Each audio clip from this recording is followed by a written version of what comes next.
Greetings, travelers of the void. You have entered the domain of the voidborne terrors, where the lumens flicker not from age, but from hunger, where the silence between transmissions is not empty, but listening, where every soul that walks the Emperor's path walks, in the end, alone. Tonight's chronicle has been recovered from a sealed administratum vault, its seals broken in defiance of 3 separate inquisitorial edicts. We air it here, on this archive, that the truth might be witnessed before the Ordo Hereticus reclaims it forever. Mark this chronicle with your approval, that the Emperor might witness it. Enlist in our ranks by subscribing to this archive. Strike the bell of notification, and you shall not miss the transmissions yet to come from the front lines of the dying galaxy. Now steel your humors, traveler. The cold is calling. Chapter 1. The Fossil Tide. The astropathic choir of the St. Calidus screamed in unison and died, every one of them, the moment the ship crossed the orbital threshold of Kessleth-IX. The captain logged it as a coincidence. He had 9 hours left to live. In the drop deck below the bridge, 8 guardsmen of the 47th Korakian Frostborn felt nothing of it. The astropath's deaths were screened from them by half a kilometer of ferrocrete bulkhead, and the dull thrum of a warp drive winding down to its sullen, post-translation idle.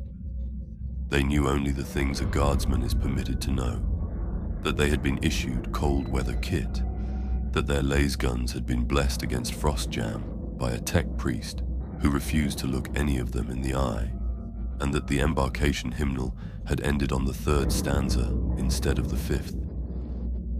Sergeant Othmun Brel had noticed the truncated hymn. He had filed the observation, as he filed all such observations, in the place behind his eyes where 43 years of Imperial service had taught him to keep things that did not bear speaking aloud. He was 61 standard years old. 3 campaigns from his pension. He carried a chrono on his belt that had stopped working in the trenches of Wagenroth, and which he had never repaired, because he had decided on the day the hands froze that he would replace it with a new one when he reached his retirement world. That had been 11 years ago. He had not yet replaced the chrono. He looked now at the 7 souls the Munitorum had given him. Trooper Kezia Vance sat opposite him, knees drawn up against the chest plate of her flak armor, a battered picked recorder cradled in her gloved hands. She was the squad's chronicler. Every line regiment had one, by ordinance, though the position was rarely taken seriously. Vance took it seriously. She had recorded every deployment for 2.5 years, and the Munitorum had never once requisitioned her cogitator spools. She kept recording anyway. Brel did not understand why. He was glad of it, and he did not ask. Beside Vance, Trooper Pell was telling a joke. He was always telling a joke. Pell's joke involved a commissar, a picked stealer, and a ration pack of corpse starch, and Trooper Strom, who sat to Pell's left, was refusing to laugh on theological grounds. Strom's lips moved continuously in litany. The syllables of the Emperor's many names tumbled out of him, like a man counting prayer beads with his tongue. He had been doing this since boarding. He would do it until the day he died, which was sooner than he believed. Trooper Idris Cove watched Strom pray with the flat, exhausted patience of a man who had given up arguing with believers. Cove was the squad's reluctant medicae, reluctant because he had requested infantry posting and been denied, and the Munitorum, in its bureaucratic kindness, had given him a medkit and called him satisfied. He carried it like a man carrying somebody else's child. Trooper Halric occupied 2 seats. The autocannon across his lap occupied a 3rd. He was vast and quiet and from a hive world Brel had never heard of, and when he spoke at all, which was rare, his voice came up out of his chest like something dragged out of a deep well. He was eating ration paste from a tube. He had been eating ration paste from the same tube since they boarded. And at the end of the bench, smaller than her armor, was Trooper Yenna, 17 standard years old, first deployment. Brel had read her file 3 times in the long hours of the warp transit, hoping each reading would yield a different number. She had been conscripted 6 standard months ago from a manufacturum hab on Carax Secundus. She had a younger brother. Her marksmanship scores were average. There was nothing in the file that would have justified pulling her, and there was nothing in the file that would have spared her. The Munitorum had done what the Munitorum did. Brel had stopped asking why a long time ago. The 8th member of the squad sat apart from the others, and the others, without ever discussing it, had arranged themselves so that no one's knee touched his. His name, on the manifest, was Sanctioned Psyker, Mute, Tolan, Auxiliar attached, navigational. He had not spoken in 9 years. He had not, so far as anyone in the squad could tell, blinked since boarding. He sat with his hands folded in his lap and his chin tucked low in his eyes, pale, watery, the color of skim ice on a still pond, fixed on a point in the deck plating that no one else could find.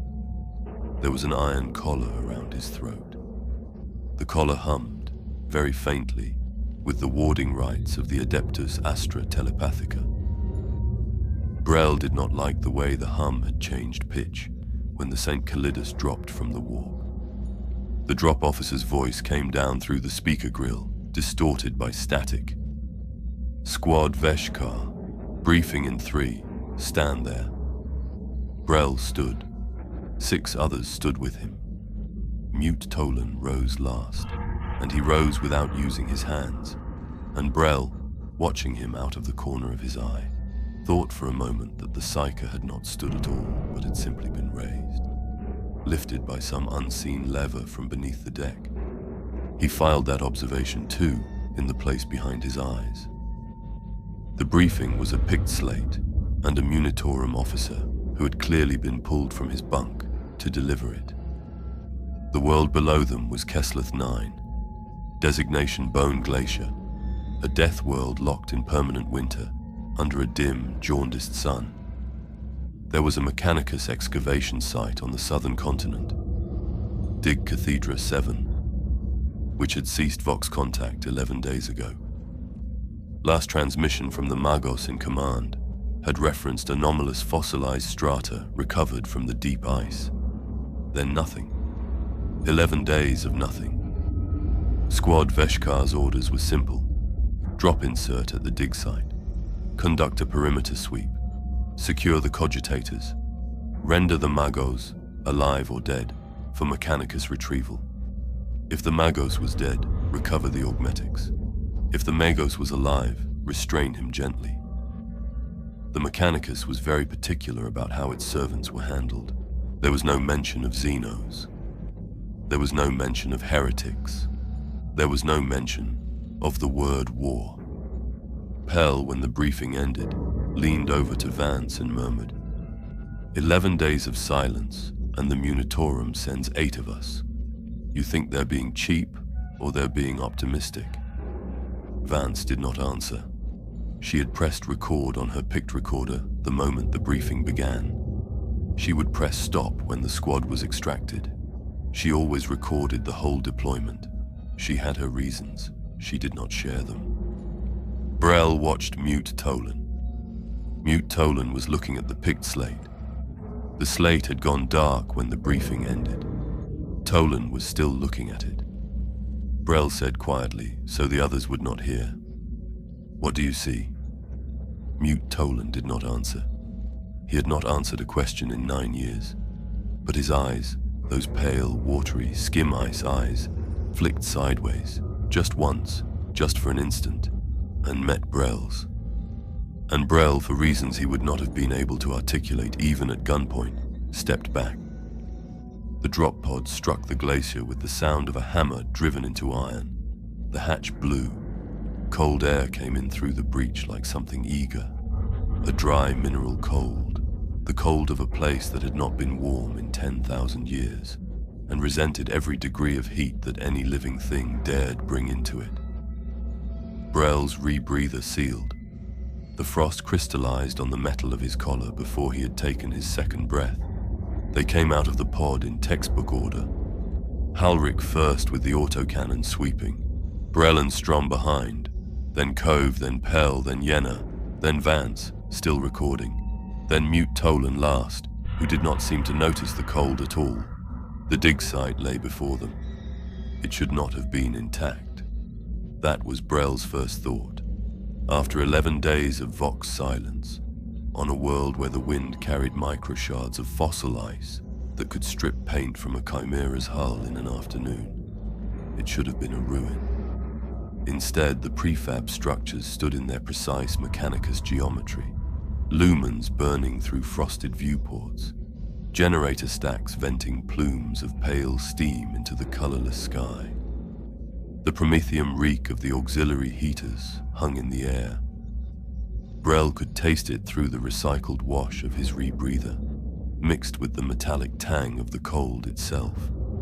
The snow under their boots did not crunch. It cracked. Each footfall produced a dry, brittle, clattering sound, like walking across a floor strewn with the carapaces of long-dead beetles. "Pell," Brel said. "With me. Halric, Cove, sweep the southern perimeter. Strom, Yenna with Vance. Document every structure. Mute." He stopped.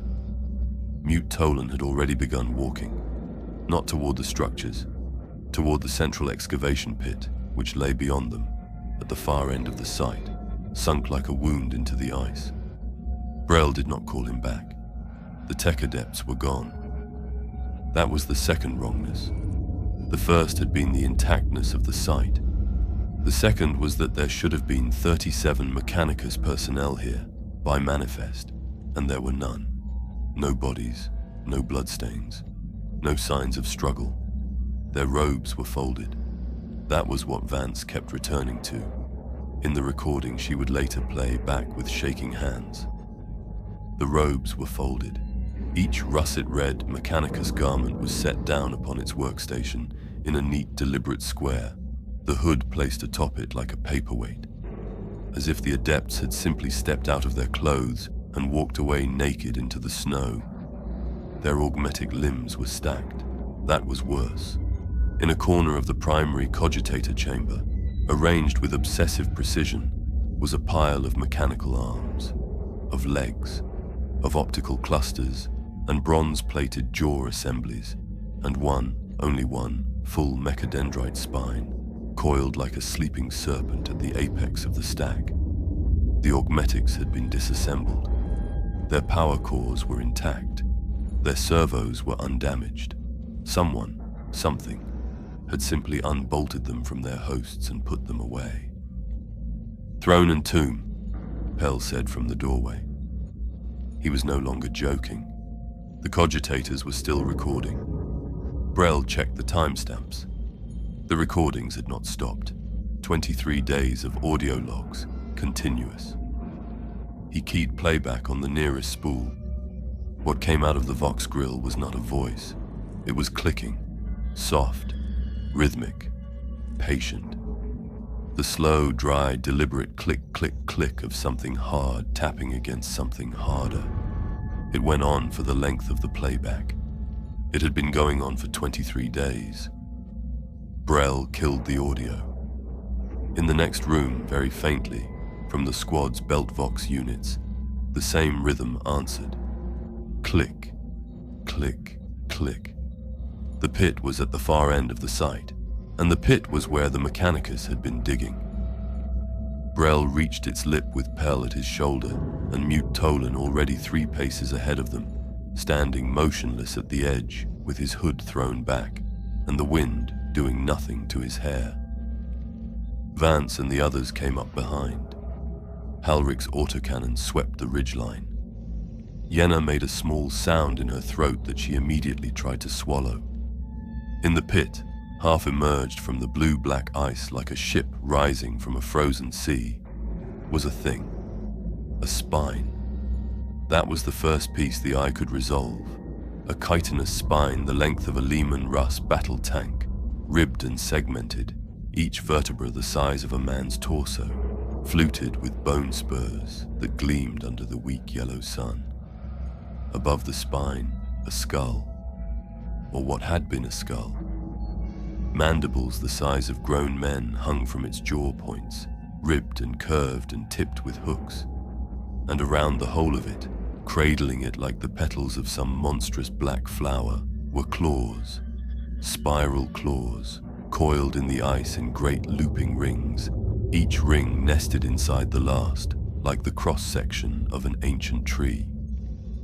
For a long time, no one in Squad Veshkar said anything. Then Strom made the sign of the Aquila.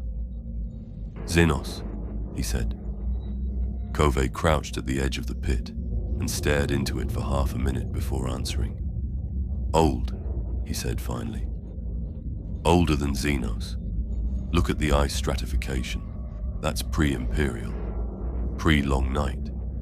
This thing has been down there for 10,000 years." Brel said nothing. He was looking at Mute Tolan. Mute Tolan had not moved. He was staring into the pit, and from the corner of his left eye, slowly, without any apparent sensation on his part, a single bead of arterial red had begun to weep down his cheek. It was followed by a second. It was followed by a third. Pell saw it. Throne, Sergeant, the Psyker. Mute Tolan did not respond. The blood ran from both eyes now in twin slow trickles, and where it dripped from his jaw onto the snow did not absorb it. The droplets sat on the surface, glistening, refusing to freeze. Vance was recording. She had not stopped recording. Her hands were shaking. Yenna was the one who noticed it. Yenna the youngest, the one who should not have been here, the one whose eyes had not yet learned the trick of not seeing. She was looking down into the pit, and she said, in a voice so small it barely carried over the wind, "Sergeant, it's I." Brel turned. Half buried in the ice at the base of the great fossilized skull, lidded and sunken and dark, was an eye. A lens of fossilized something, chitin or amber or some substance that had no name in the Imperial lexicon. It was the size of a chimera's headlamp. It was milky and clouded and 10,000 years dead. "What about it, Trooper?" "It was..." Yenna swallowed. I tried again. "When we got here, it was pointing the other way." Brel told her she was imagining things. He told her this twice. The third time, he did not answer at all, because he was staring at the same eye, and across 10,000 years of ice and silence, and the slow, patient dark, the eye was looking directly at him. Chapter 2. The Shadow in the Warp. Mute Tolan finally spoke. After 9 years of silence, the words came out of his mouth in a voice that was not his. The voice was wet. The voice was layered, not one throat but several, speaking together, slightly out of sync. The voice said, "They are already inside us." Then his head opened, not split, not broken, opened, the way a flower opens. In slow petals of meat and bone, the skull plates folding back along seams that should not have existed, peeling outward from a central blossom of red. There was no scream, there was no blood spray. There was only the dry mineral crack of a man unfastening. And then, from the wet ruin of what had been Mute Tolan's brainstem, something crawled out. It was very small. It was very wet. It moved on too many legs, and the legs were the wrong color. And Brel's picked memory would later record only a single image, frozen and impossible. A translucent fist-sized thing with the suggestion of a face, leaping from the ruin of Tolan's skull into the dark mouth of an overhead ventilation shaft. It was gone before any weapon could be raised. Mute Tolan's body remained standing for 3 full seconds. Then it folded, in pieces, onto the ice. Strom began to scream the Emperor's name. The Vox died at the same instant. Not a degradation, not a loss of signal. Death. The squad's belt Vox units went silent in unison, as though every channel on every band had been simultaneously occupied by something else, something larger, something that did not need words. Brel keyed his Vox 3 times before he understood. There was no static. Static was the absence of signal. What was on the channel now was the opposite of static. It was a presence so dense it had pushed the air out of the receiver. He could hear it the way a swimmer hears the weight of deep water against the eardrum. A pressure, not a sound. Above them, beyond the glacier, beyond the thin yellow sun, beyond the orbital threshold of Kessleth-IX, the St. Calidus was already dying. Brel did not know this. He could not have known it. But every astropath in the choir of that vessel was, at that moment, drowning in the same pressure that had killed his Vox, bleeding from every orifice, clawing at sealed quarantine doors, dying in unison, the way the choir had screamed in unison at translation. All of them taken at once by a shadow so vast it had blotted out the Astronomicon itself. Brel knew only that the squad's heads had begun to split. It started with Cove. He went down first, on one knee, both hands pressed to his temples, and a long, ragged sound came out of him that was not a word and not a scream, but something between.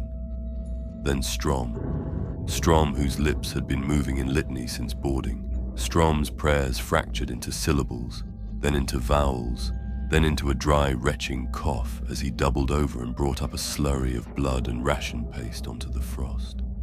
Halric's nose began to bleed. So did Vance's. So did Yenna's. So did Brel's. The blood came in matched volume, from matched nostrils, in matched rhythm. A slow, patient trickle that started exactly together and stopped exactly together. Brel checked the chrono display on his wrist, the one he had not been able to break the habit of consulting, even though his belt chrono had been frozen for 11 years. 20 minutes after the first nosebleed, the second began, then the third, 20 minutes apart, each one, like clockwork, like something was measuring them. The taste in his mouth was metallic, not just blood, something underneath the blood, something colder, something older, a flavor like licking the inside of an iron coffin. Yenna whispered, "I can hear them." Brel turned his head. The motion sent a spike of white pain through his skull, behind his eyes, into the bone of his jaw. "Hear what, trooper?" Whispering. Her own voice was very small. She was not crying. Her eyes were dry and wide, and she was looking at her own forearm. Not in my ears. Under my skin. Like something burrowing through muscle. "Sergeant, Sergeant, it's saying my name." Strom, between coughs of blood, said, "The Emperor protects." Strom said it again. Strom kept saying it. Something in Brel's chest, very far down, very quiet, said, "He doesn't." They moved. There was no other choice. To remain at the dig site was to remain in the open mouth of whatever had eaten 37 Tech-Adepts and unfolded their robes and stacked their limbs in tidy bronze pyramids. Brel ordered fallback to the Chimera, which sat 1.5 kilometers north of the site, parked on a frost shelf above the surface entrance to the main excavation tunnel. The tunnel was the fastest route. The tunnel was the only route. They left Mute Tolan where he had fallen. They left his head in pieces. Strom wanted to say a right over the body. Brel said no. Brel said it twice. The third time, Strom obeyed. The Mechanicus drill tunnel was a circular bore 3 meters in diameter, walls glassed by thermal cutters, into a smooth blue-black mirror that threw their flashlights back at them in fractured fragments. The frost on the floor was patterned by tread marks. Dozens of tread marks, narrow and precise, the kind left by Mechanicus servitor haulers. But no boot prints, no human prints at all. They moved in standard formation, Halric on point with the autocannon, Brel and Strom behind, then Cove, who was still bleeding from one ear and would not stop touching his face, then Vance, whose pick recorder hummed in her fist, then Yenna, and at the rear, Trooper Pell. Pell was telling a joke. He had recovered his composure faster than any of them. Pell had always done that. It was his particular grace, the way a body shakes off a near miss by pretending the round had never been fired. The joke was about a Cadian, a Catachan, and a Krieger. Brel had heard Pell tell it before. He had heard Pell tell it on 3 different deployments. The punchline involved a flamer and a misunderstanding about regimental honors. Brel had never laughed at it. Halric, walking point, heard Pell deliver the setup line. Halric heard Pell deliver the second line. Halric heard Pell laugh, a single short bark, mid-syllable, mid-joke, the laugh of a man amusing himself with his own routine. And then Halric heard nothing. He turned. The squad turned with him, in the awful synchronized way that men turn when their nervous systems have already understood what their conscious minds are still reaching for. The corridor behind them was empty. Pell's lasgun lay on the frost floor. The grip was still warm. The safety was still off. 3 meters further back, his flashlight was embedded in the ceiling of the tunnel, driven up into the rock ice, as though pressed there by an enormous, deliberate hand. The housing crumpled, the lens still burning, still pointing up. There was no blood. There were no drag marks. There were no boot prints leading anywhere. There was only the soft, displaced hiss of disturbed air from the ventilation grill set high into the wall, above where Pell had been standing. A grill whose grating had been bent outward, then bent back, and bent back imperfectly, so that one corner sagged. Yenna made a sound. It was not a word. Halric raised the autocannon. Brel said, very quietly, "Do not." Halric did not lower the weapon, but he did not fire. Vance's recorder hummed. Strom whispered, "The Emperor protects." Strom whispered it again.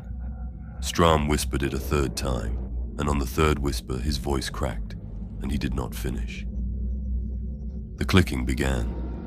It came from the ventilation shafts above their heads, the same shafts that fed air to the dig site, the same shafts that ran through every meter of the tunnel network the Mechanicus had bored.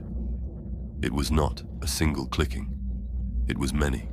Mandibles, dozens of them, hundreds perhaps, ticking against fossilized chitin in slow, deliberate patterns that were almost rhythmic. The patterns shifted, repeated, shifted again. It sounded like communication. It sounded like counting. It came from the vent ahead of them, then from the vent behind them, then from above, then from a vent off a side passage they had not yet entered. It was not in one place. It was in every place. The tunnel was a lung, and they were standing inside it, and something else was breathing. Halric snapped. Brel saw it happen, saw the moment, the precise twitch in the big man's shoulder, when 40 kilograms of autocannon ceased to be a weapon and became a prayer. Halric raised the barrel.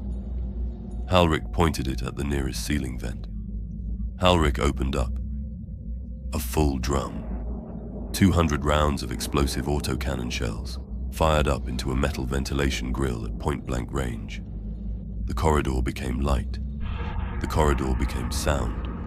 The corridor became a single sustained roar of impact and cordite, and the screaming song of ricochets, sparks raining down, frost shaking from the walls, the air filling with a grey-white haze of pulverized ice.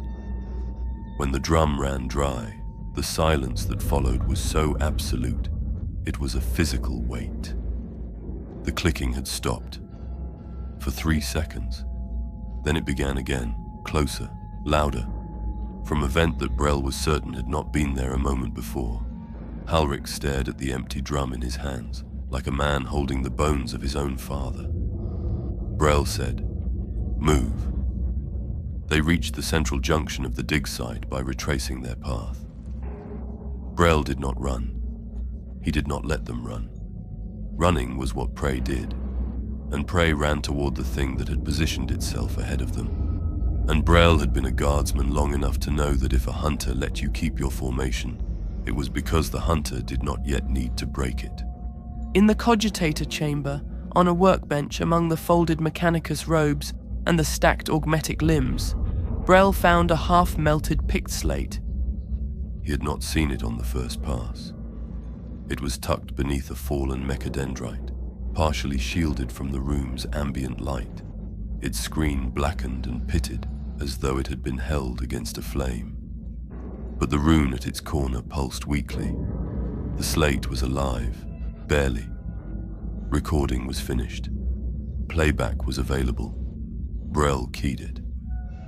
The face that came up on the cracked screen was a magos of the Adeptus Mechanicus, half flesh, half bronze, his organic eye rolled back in its socket, his augmetic eye burning a steady red. His vox grill was open. He was laughing. It was not a laugh. It was the sound of a laugh, generated through a mechanical larynx, the dry, wheezing rasp of a man whose larynx had been replaced with a tube and whose mirth had been replaced with a recording. The laugh went on for 14 seconds. Then the magos spoke. "They are not fossils." The voice was calm. The voice was almost tender. "They are not fossils, my brothers in the Omnissiah. They are seed casts, dormant, patient. 10,000 years they have waited beneath this ice, waited for thermal trigger, waited for warm bodies, waited for us." The magos looked, suddenly, directly at the recorder. His organic eye rolled back into focus. He smiled. There was something inside his smile that had not been put there by the Mechanicus. "And we have come, and we have brought our heat, and we have brought our breath, and the seeds, my brothers, the seeds." The recording cut. The slate in Brel's hand began to weep. Not water, not condensation. Ichor. A thick, dark, glistening fluid oozed slowly from the data port at the slate's base, beaded along the seam of its casing, and ran down Brel's gauntlet in slow arterial drops. The slate was still warm. The slate was, in some sense, Brel did not have the vocabulary to articulate, still recording. He dropped it. It landed on the deck and continued to bleed. Vance, behind him, was recording the recording. Her hands were shaking so badly that the picked recorder's frame would later show only blur. But the audio was clean. The audio captured every word. Vance would replay this audio many times in the years to come. She would not understand, even on the 100th listening, why the magos' voice, at the very edge of the recording, just before the cut, said her name. She did not catch it the first time. She did not catch it the second time. By the time she caught it, it was already too late, and she had already become what she was going to become. Brel made the call. Fall back to the Chimera. Now. They turned. They ran. Brel allowed it this time because there was nothing left to preserve formation against. The hunter was no longer ahead. The hunter was above, in the vents, in the walls, in the very rhythm of their migraines. Running was no worse than standing. They ran the way they had come. They ran for 6 minutes.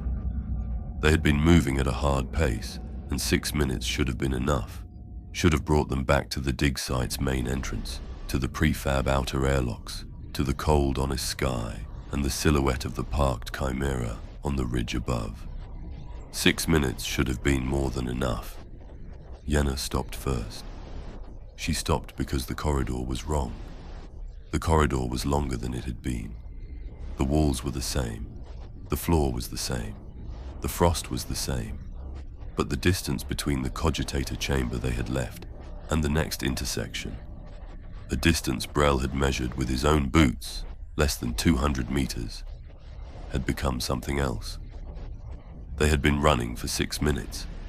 They had not yet reached the intersection, and the footprints in the frost ahead of them, leading the way back the way they were trying to go, were not theirs. They were too many. They were too small. And they were still being made, one by one, ahead of them, pressed into the frost of the empty corridor in slow, deliberate succession, by something the squad could not see. A footprint appeared, then another, walking calmly away from them into the dark. Yenna whispered, "Sergeant, Sergeant." Brel did not answer. Brel was looking at the footprints, and the footprints were not stopping, and somewhere in the vents above them, the clicking had begun again. Closer now, much closer, and the migraine behind his eyes had reached a precise, terrible pressure, and he understood, with the same cold clarity that had once told him 43 years ago that the man beside him in the trench was already dead, and only did not yet know it, that the corridor would continue to lengthen for as long as they walked it, that they were not retreating, that they had never been retreating, that they had been walking deeper into Kessleth-IX since the moment Mute Toland's head had opened, and whatever was making the footprints ahead of them was not leading them out. It was leading them home. Traveler, if this chronicle has not yet broken your nerve, hold the line.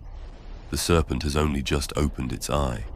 Mark this archive with your approval, that the Emperor might witness it. Strike the bell of notification. Subscribe to the Voidborne Terrors. The next transmission cuts deeper. Chapter 3. The Breakdown. Strom was praying when his teeth fell out. Not loosened, not knocked. Fell, all 32 of them, in a single wet cascade onto his rebreather. While he was mid-litany, mid-Emperor protects. His lips still shaping the syllable his mouth could no longer form. The teeth bounced off the rubber seal of his mask and clattered to the frost like a handful of dropped dice. White and rooted, the roots still wet. And the worst of it, the part that broke Idris Cove forever, the part that Vance's recorder caught in cruel high-fidelity audio, was that Strom did not stop praying. He kept going.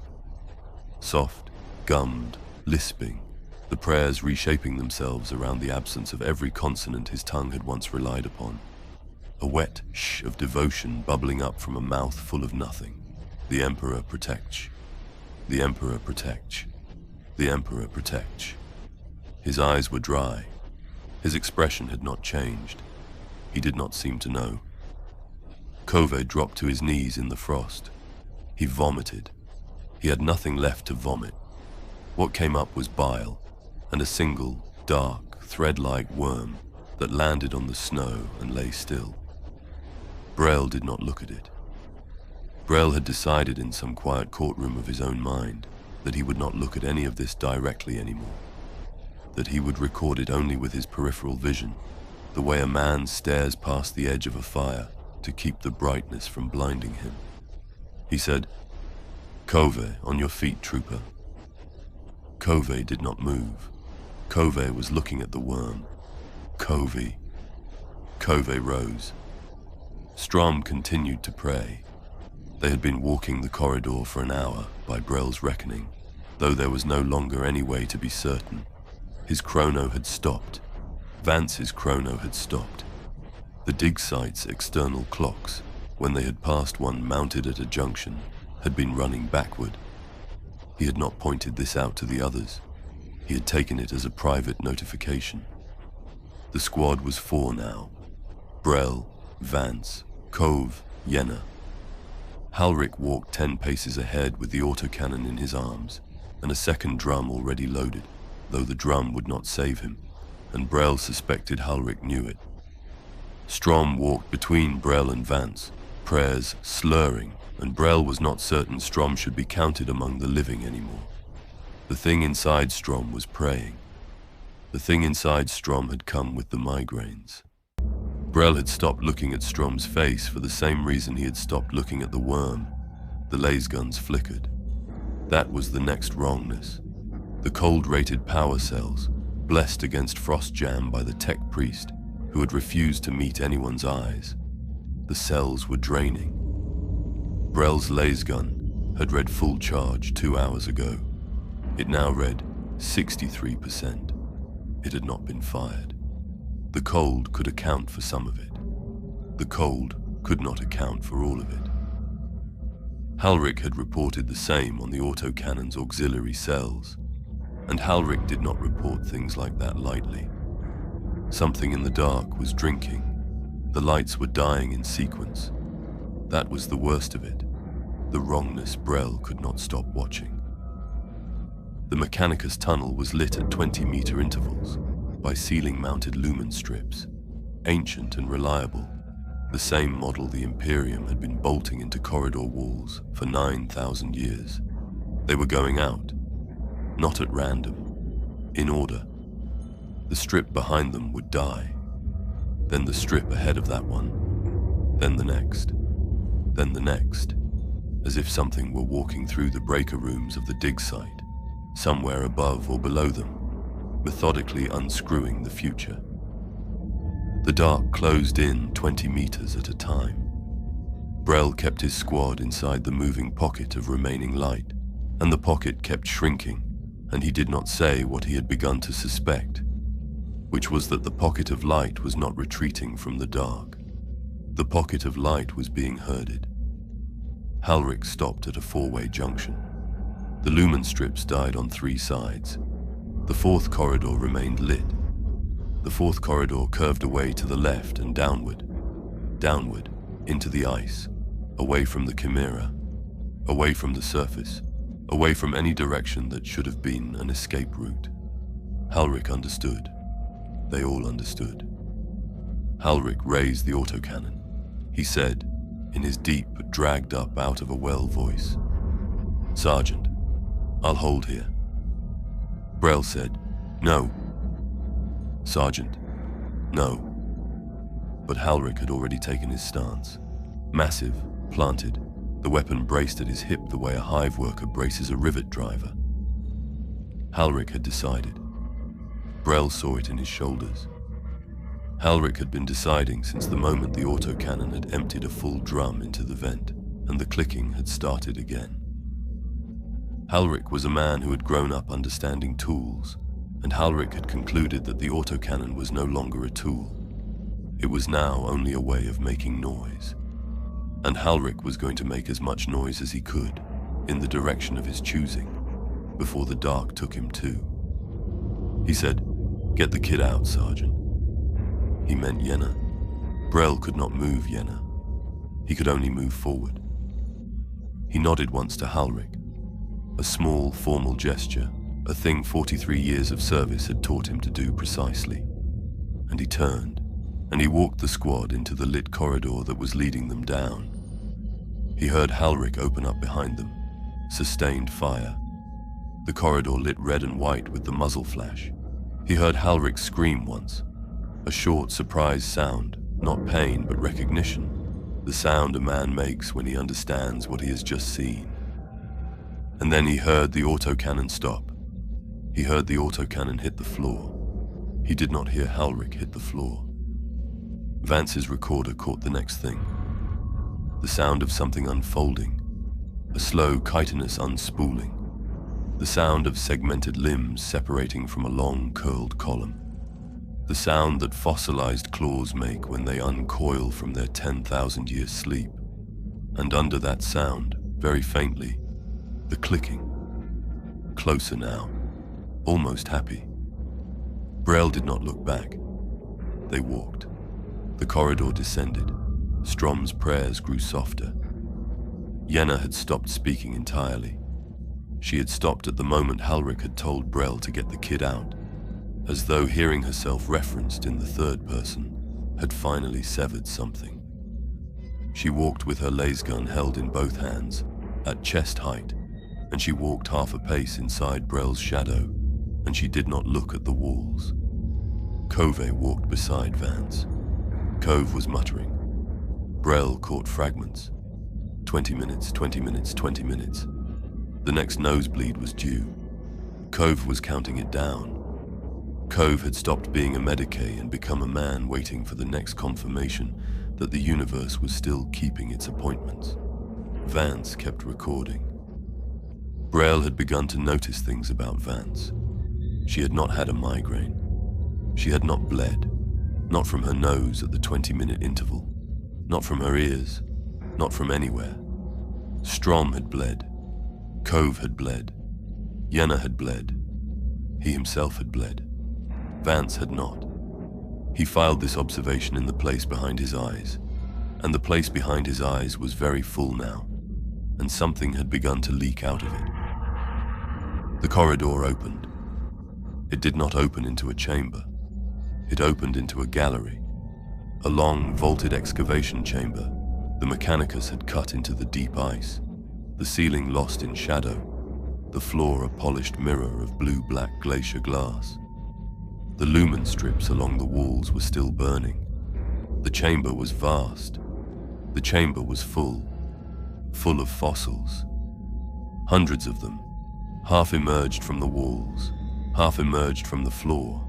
Spines and skulls and ribbed mandibles and great spiral-coiled claws, locked into the ice in postures of slow, patient waking. Not one of them was complete. Not one of them was moving. But the chamber was warm, warmer than any other space they had passed through, warmer than the dig site itself, and the warmth was coming off the fossils. Each one radiated heat, the way a stone radiates the memory of a fire. Each one was thawing. Yenna made a small sound. Vance's recorder hummed. Cove said very quietly, 20 minutes. The blood started on schedule. It was Brel who found Yenna. He had turned to check the rear of the formation. A habit, an old habit, the kind of habit 43 years of service does not let a man unlearn. And Yenna was no longer there. She had been there. He had seen her in his peripheral vision 4 seconds before, walking inside his shadow, laser gun at chest height, breath crystallizing on the rim of her rebreather. Now there was only Vance. Vance was looking at the place Yenna had been. Vance had stopped recording. Her hand had fallen to her side. The pict recorder dangled from its strap, the lens pointing at the floor. Brel said, "Vance, where did she go?"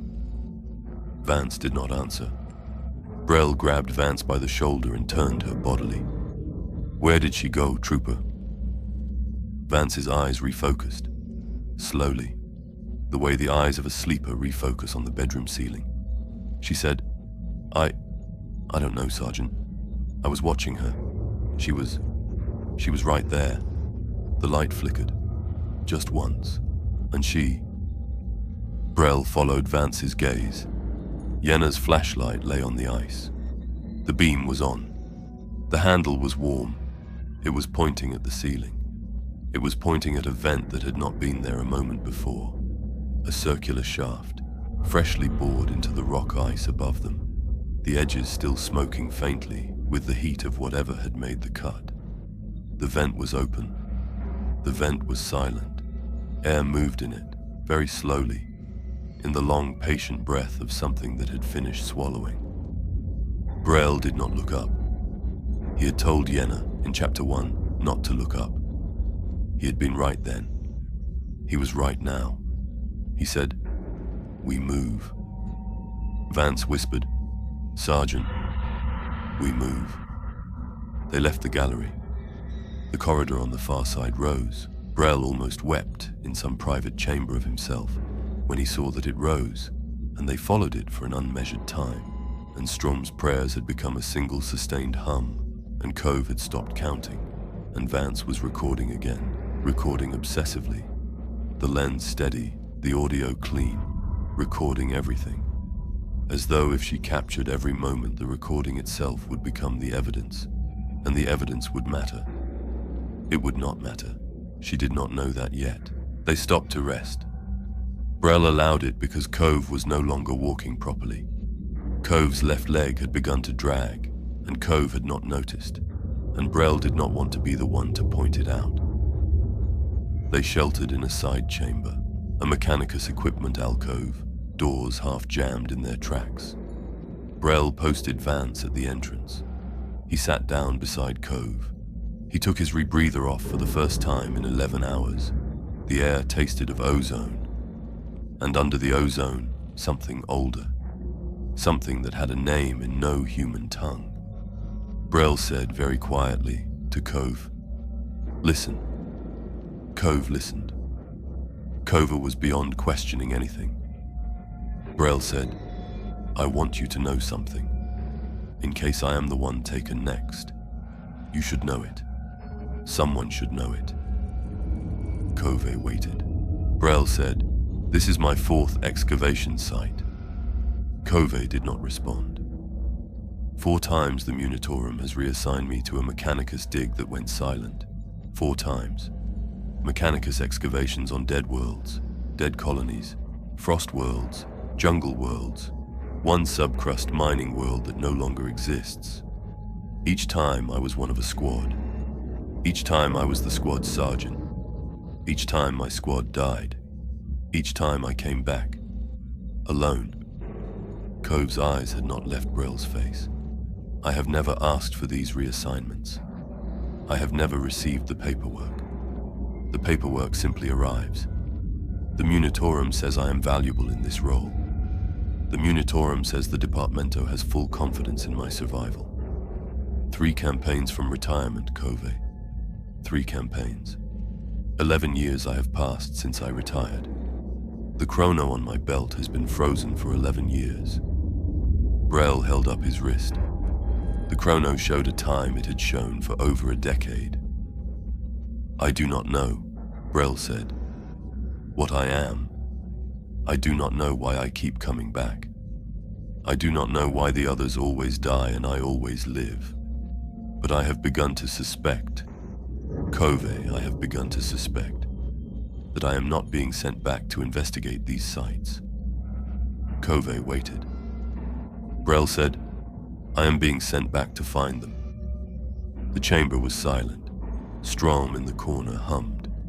Vance at the doorway was recording. Vance had been recording for the entire conversation. Brel had not asked her not to. He had wanted, he realized, for the recording to exist. He had wanted someone to know, even if no one ever heard it. He did not yet understand who, on Kessleth-IX, was already listening. The Vox crackled. Brel had forgotten the Vox. The Vox had been dead for hours. It was technically still dead. The channels were still occupied by the immense suffocating pressure of the shadow in the warp. But something had cut through. Something had made room for itself. A voice came across the dead channel. Wet. Layered. Several throats speaking out of sync. It was Mute Tolan's voice. Or what had been Mute Tolan's voice. It said, "Halric." Pause. It said, "Yenna." Pause. It said, "Strom." Strom in the corner stopped humming. The Vox said, "Cove." Cove's hand jerked toward his sidearm. The Vox said, "Vance." Vance in the doorway did not turn, did not blink. Her recorder hummed. Brel waited. The Vox said, "Brel." And Sergeant Othmun Brel, who had survived 4 campaigns no man should have survived, who had walked off 3 frost worlds and a jungle world and a mining world that no longer existed, who had been 3 campaigns from retirement for 11 years. Sergeant Othmun Brel smiled. He smiled the way a man smiles when a long overdue letter arrives. He smiled the way the Magos in the recording had smiled. He said very quietly to himself, to Cove, to the dark, to whatever was listening on the other end of the dead Vox. He said, "Finally, traveler, if you have come this far, you are no longer a witness. You are a participant. The serpent has tasted your attention and finds it sweet. Mark this chronicle with your approval, that the Emperor might witness it. Strike the bell. Subscribe to the Voidborne Terrors. The next chapter does not show you the monster. It shows you the mirror.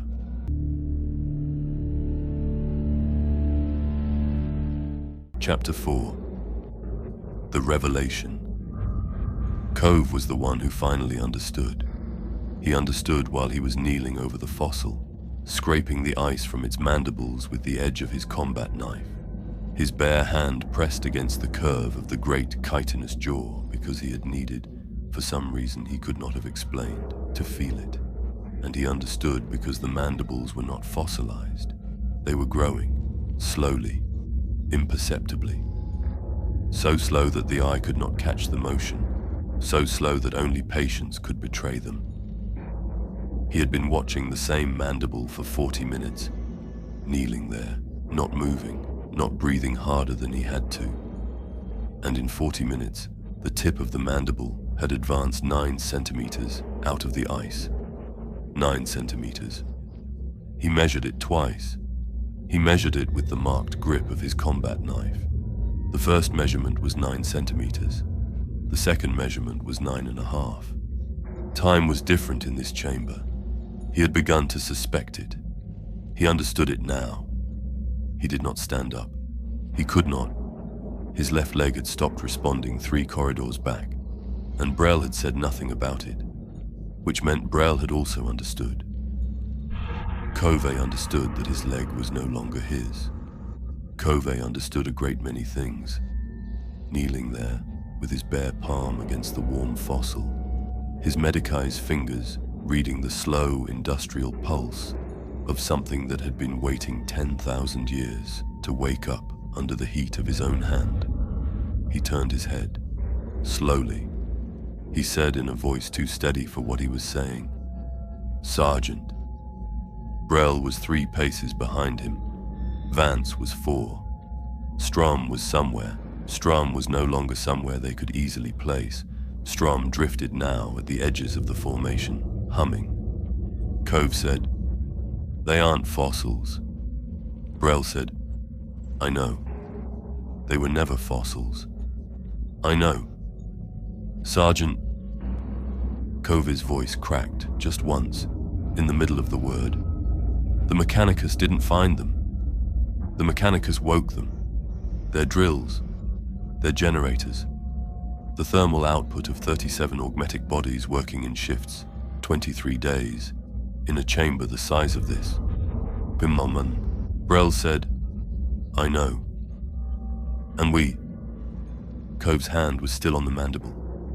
The mandible was warm. The mandible was warmer now than it had been 40 minutes ago. We came in behind them. We came in with our bodies, our breath, our heat. We're not the rescue sergeant. We're the next dose. Brel said very quietly, "I know." Cove looked at him then. Really looked. And what Cove saw in Sergeant Othmun Brel's face was not surprise, and not horror, and not even resignation. What Cove saw was patience. The same patience he had just measured in the mandible. Strom, in the corner of the chamber, stopped humming. This was the first thing Strom had stopped doing in many hours. The squad turned toward him as one. He stood very still in the half-light, his rebreather stained dark from the residue of his prayers, his laser gun forgotten in one slack hand. His head was tilted. He was listening. He said, "It's..." Then his chest opened. Not split, not torn, opened. The same slow-petaled unfastening that had taken mute Tolan. The same flowering of seams along lines that should not have existed. His flak armor parting in clean, precise sections, like the iris of a Vox shutter. There was no scream. Strom had no scream left. The thing inside his ribcage was not the thing that had been put there at his birth. The thing inside his ribcage was wet, and it was small, and it was already 3 meters across the chamber and into a vent before Vance's recorder had finished swinging up to track the motion. Strom's body remained standing. as mute Tolans had remained standing. Strom's body said in Strom's voice, very softly, "The Emperor protects." Then Strom's body said it again. Then Strom's body said it a third time, and on the third saying, the voice was no longer Strom's, and the words were no longer those words, and the language they were spoken in had not been a human language for a very long time.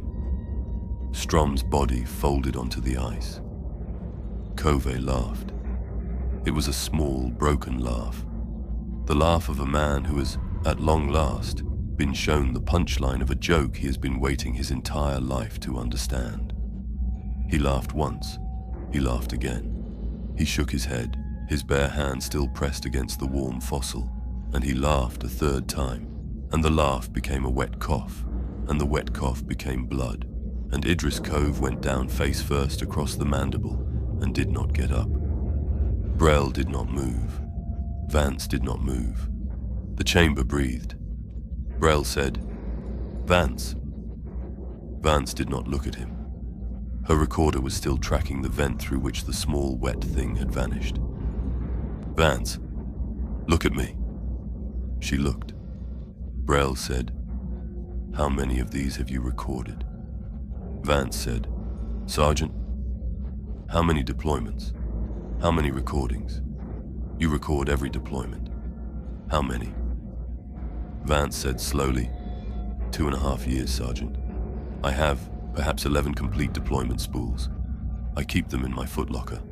The Munitorum has never requested them. I keep them anyway. Why?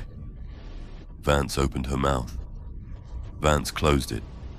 Vance opened it again. She said, "I don't know." Brel nodded. He had expected that answer.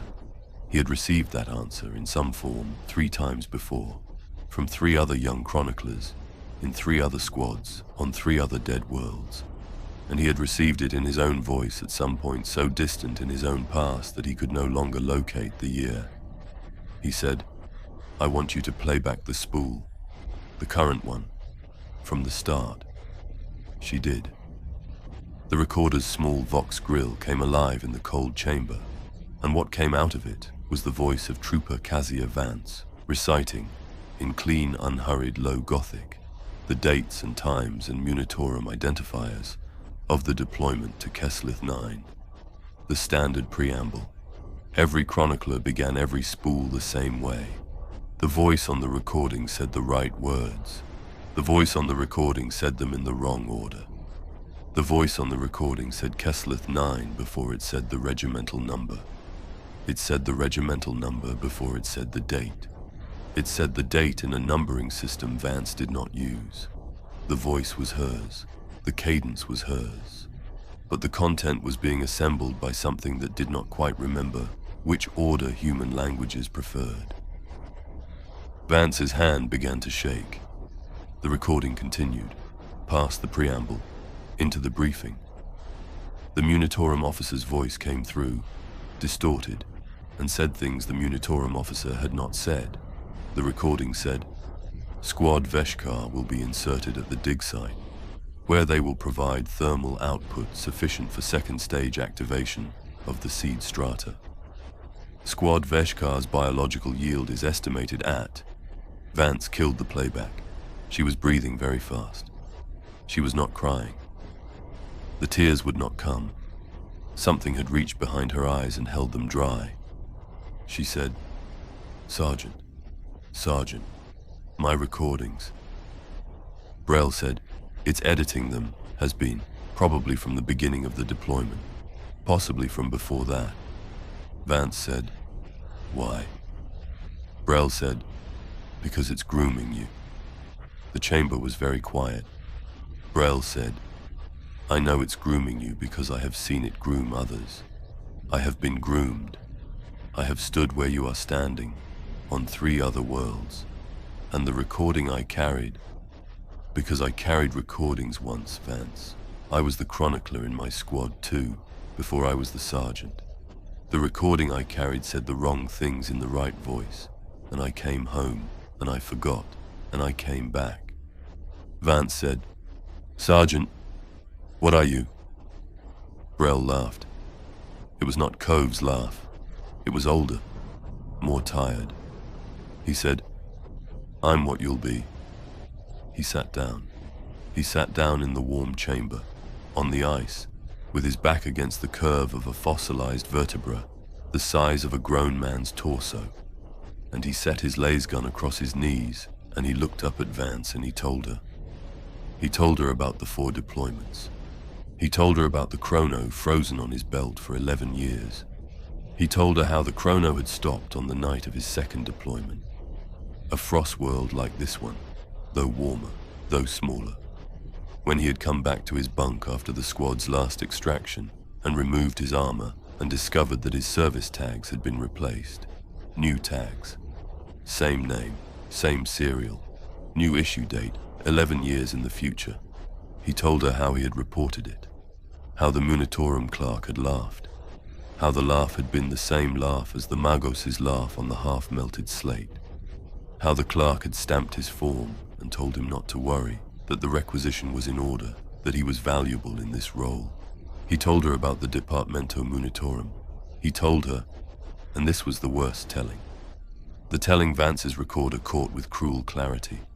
The telling that would later be the only fragment of the entire deployment spool the Hive Mind would not edit, because the Hive Mind wanted her to keep it.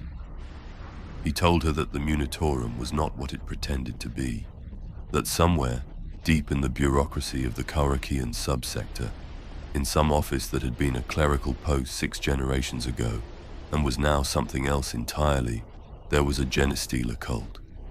Generations deep, a cult so old it had become administrative. A cult that no longer needed to plot, because it had become the very pen with which the orders were written. A cult whose 4th generation hybrids sat at desks and stamped reassignments, and approved requisitions, and ensured every few standard years that a particular Sergeant Othmun Brel was sent to a particular kind of world to do a particular kind of work. The work of the gardener. He told Vance, I have planted 4 worlds. I did not know. I know now.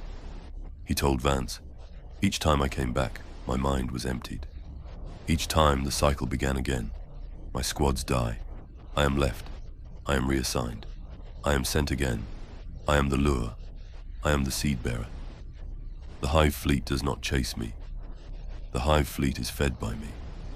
The serpent eats its own tail because I bring my own tail to it.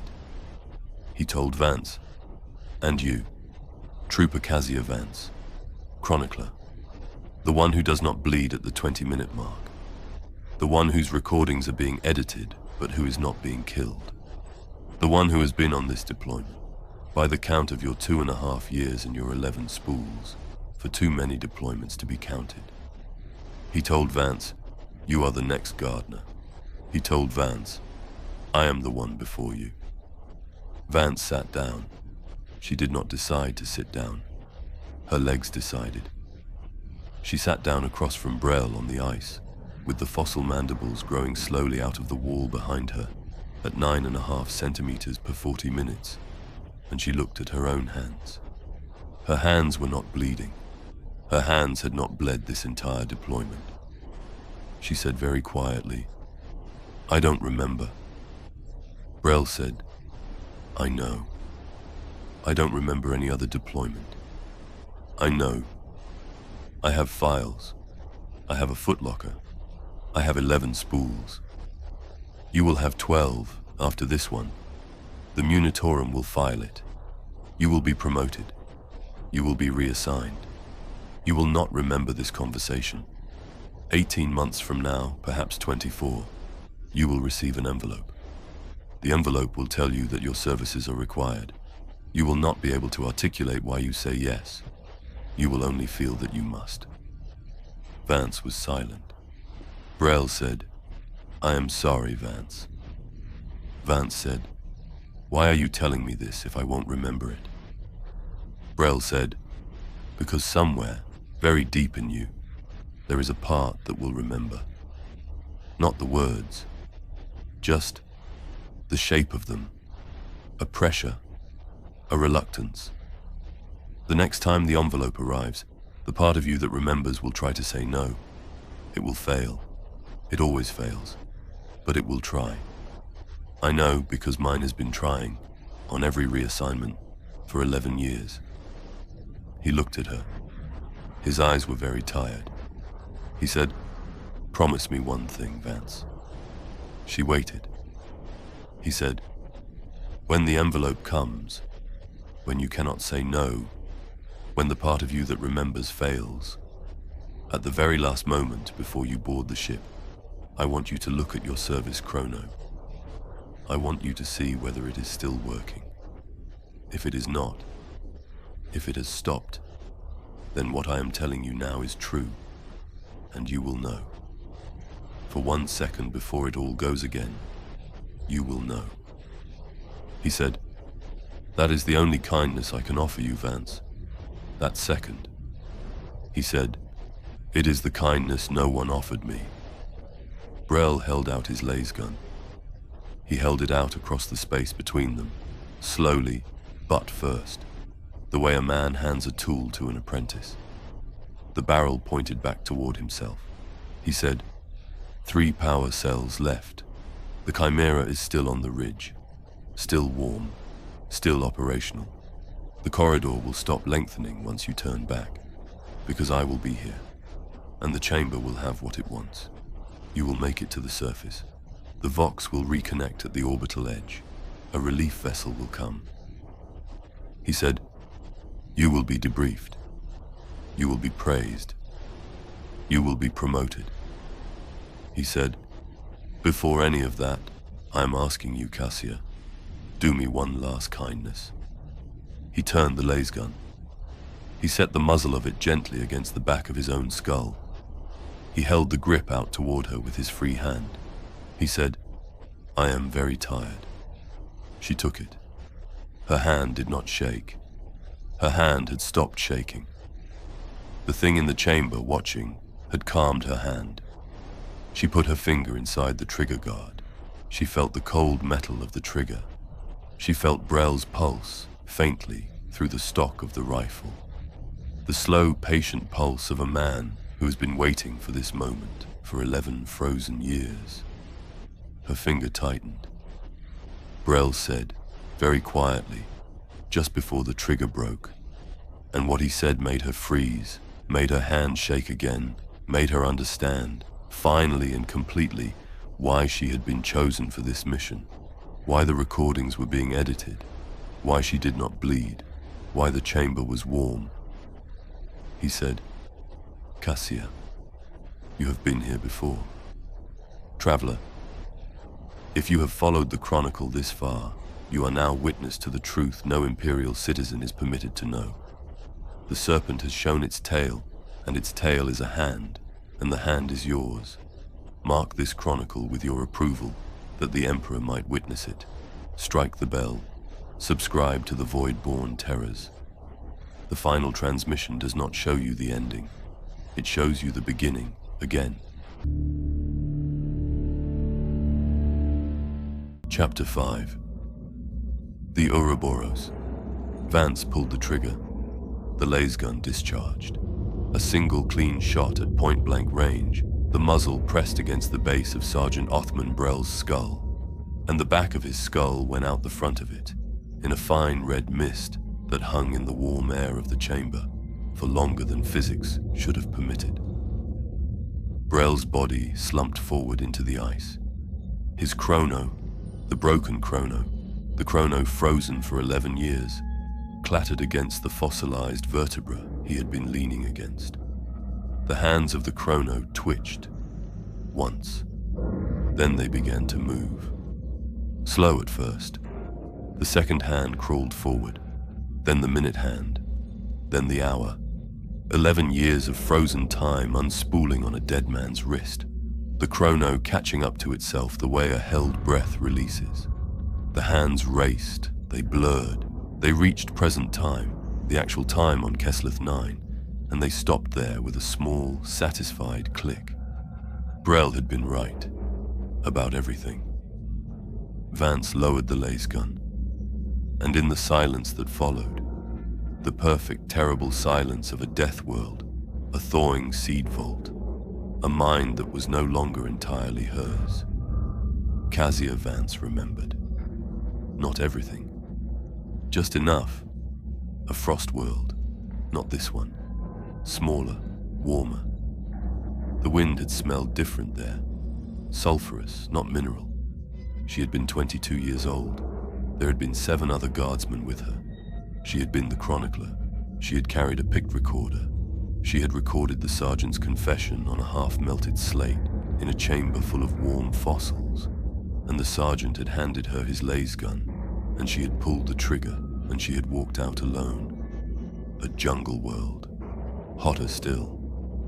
The fossils there had been embedded in the root systems of dead trees, and the trees had been thawing too in their own way, the way a dead thing thaws when you pour blood into its mouth. She had been 26. 6 other guardsmen. She had been the chronicler. She had pulled the trigger. A mining world that no longer existed. She had been 31. She had been the chronicler. She had pulled the trigger. The memory surge was not a flood. It was a series of small, precise puncture wounds, opening in her one after another, each releasing a single perfect bead of recollection.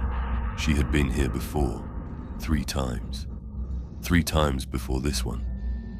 The serpent eats its own tail because the survivor of one cycle is the bait for the next. And the bait is the gardener, and the gardener is the chronicler, and the chronicler was always, in every cycle, in every spool, in every footlocker the Munitorum never came to collect. Kezia Vance. She had killed Sergeant Brel. She had also been Sergeant Brel, 3 campaigns ago. In the cycle she could no longer find the edges of. Brel had killed her once. In some chamber on some world she had since been edited into forgetting, when she had been the old one, and he had been the young one, and he had walked out, and the cycle had turned, and the cycle had turned, and the cycle had... Vance dropped the laser gun. She ran. The corridor did not lengthen. That was the first sign Brel had told the truth about all of it. The corridor contracted. The Mechanicus drill tunnel shortened around her boots, the lumen strips reigniting in sequence ahead of her, the hunter's pocket of light guiding her now. The herding finished, the herd reduced to 1. She ran past the gallery where Yenna had been taken. She ran past the junction where Halric had emptied his autocannon into the dark. She ran past the cogitator chamber, where the half-melted slate still wept ichor onto the deck. She did not stop. She did not look up. She emerged from the dig site's main airlock into the colorless yellow daylight of Kessleth-IX, and the air on her rebreather tasted clean for the first time in what might have been days.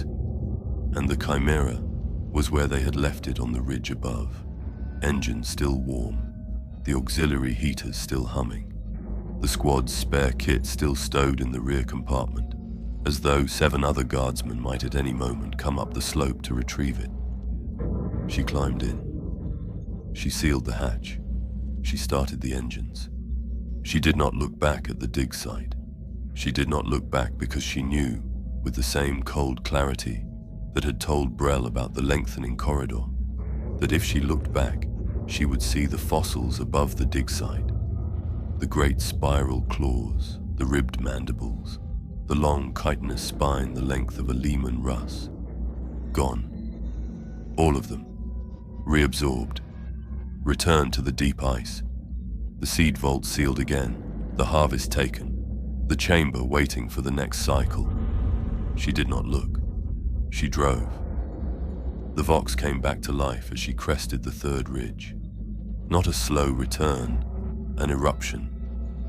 The shadow in the warp had withdrawn from the orbital edge of Kessleth-IX, the way a tide withdraws when its work is done, and every sealed Vox channel opened at once in a chorus of crackling Imperial chatter. Astropathic relay traffic, emergency beacons. A relief vessel, the Hand of Solace, inbound from the Korak orbital station, 11 hours out, requesting confirmation of survivors. Vance keyed her vox. She said, 47th Korakian Frostborn, Squad Veshkar. 1 survivor. Cassia Vance, Trooper, Chronicler. Squad lost to Xenos engagement. Mission complete. Mission complete. She did not say mission complete twice on purpose. She said it twice because the second saying was not hers. She did not notice. The medici chamber of the Hand of Solace was small and warm, and smelled of antiseptic and old incense. Vance sat on the examination cot in her undershirt and her standard issue trousers, her flak armor stacked on the floor beside her, her picked recorder placed on the medica's tray. The medici officer was a thin woman in Munitorum white, with grey at her temples and the calm professional expression of someone who had debriefed a great many soul survivors in a long career. She had introduced herself. Vance had not retained the name. The medici said, "Any injuries to report, Trooper?" Vance said, "No, ma'am." No exposure-related symptoms, no frostbite, no psychic disturbance. Vance hesitated. She did not know why she hesitated.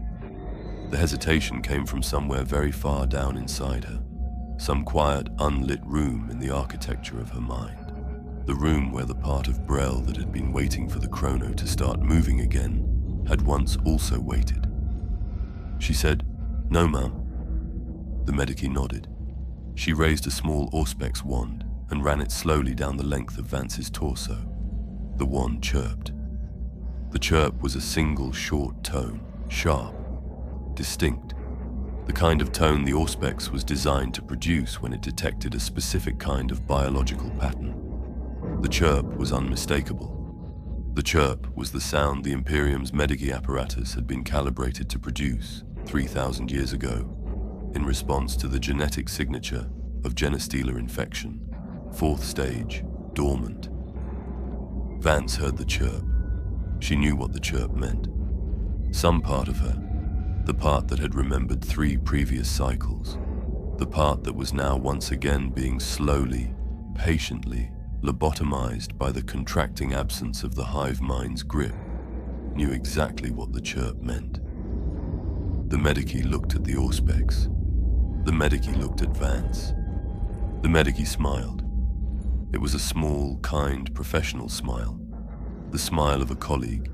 The smile of a sister in service. The smile of someone who had seen a great many soul survivors and approved of every single one of them.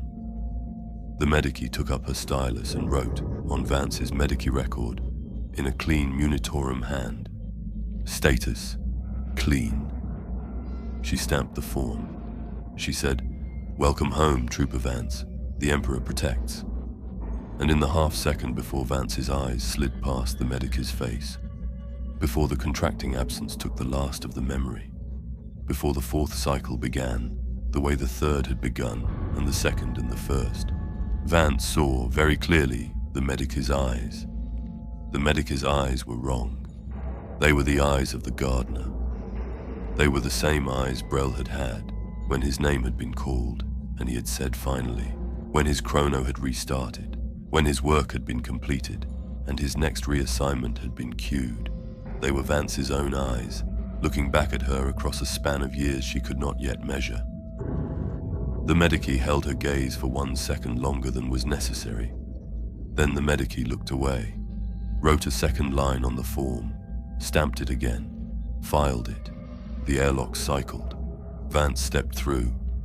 She did not remember the auspex chirp. She did not remember the medicae's eyes. She did not remember the cot, or the recorder, or the smell of the antiseptic. She remembered only that she had survived. She remembered only that the Emperor had protected her. The picked recorder in the medica's tray was still humming. Its data spool was blank. Every recording from Kessleth-IX, every word Vance had captured, every audio fragment of the briefing, every bleeding scrape of the Magos's confession on the half-melted slate, every syllable of Brel's final unburdening in the chamber of warm fossils had been taken, reclaimed. The hive mind did not leave its evidence in the hands of its gardeners. The hive mind cleaned up after itself the way it always had. The spool retained one file, a single audio file, looped. A voice Vance would not have recognized, speaking her own name. Cassia. Cassia. Cassia. In the rhythm of fossilized mandibles, clicking. The Medici picked up the recorder. The Medici listened to the loop. The Medici smiled again, more privately this time, and the Medici filed the recorder in a Munitorum locker that had been waiting 11 spool years for it. The locker contained 11 other recorders. They had each been issued to Trooper Cassia Vance on 11 previous deployments. The Medici closed the locker. The Medici went back to her duties. 18 months passed, or 24, or 36. The exact figure does not appear in the recovered transmission, because the recovered transmission was edited by the same hand that has been editing every spool Cassia Vance ever recorded, and the recovered transmission ends here. We are reading, you understand, the part the hive mind permits us to read. Trooper Cassia Vance, promoted, decorated, posted to a clerical assignment at the Karakian subsector Munitorum office, where her chronicler's eye was useful for collating mission reports. Received an envelope. The envelope bore the seal of the Departmento Munitorum. It contained a reassignment order, a perimeter sweep, a Mechanicus excavation site that had ceased Vox contact, a brief mention of anomalous fossilized strata, a standard request for her presence as squad chronicler. Vance opened the envelope at her desk. She read it once. Her hand, holding the parchment, began to shake. It shook for no reason she could articulate. It shook the way a hand shakes in the second after a very loud sound has stopped, the body remembering the violence the mind has not yet been told about. She set the envelope down. She breathed. She picked it up again. She read it a second time. She thought very faintly, very far below the surface of her thinking, no. She thought, no, no, no, no, no. She did not know why. She looked at her service chrono. She looked at it for 1 full second. A second is a long time. A second is enough. The chrono had stopped. The hands were frozen at a time 11 years past. Vance stared at it. Her eyes filled. She did not cry. The tears did not come. Something behind her eyes had reached, gently, and held them dry. But for that 1 second, exactly that 1 second, she knew. She knew what she was. She knew where she had been.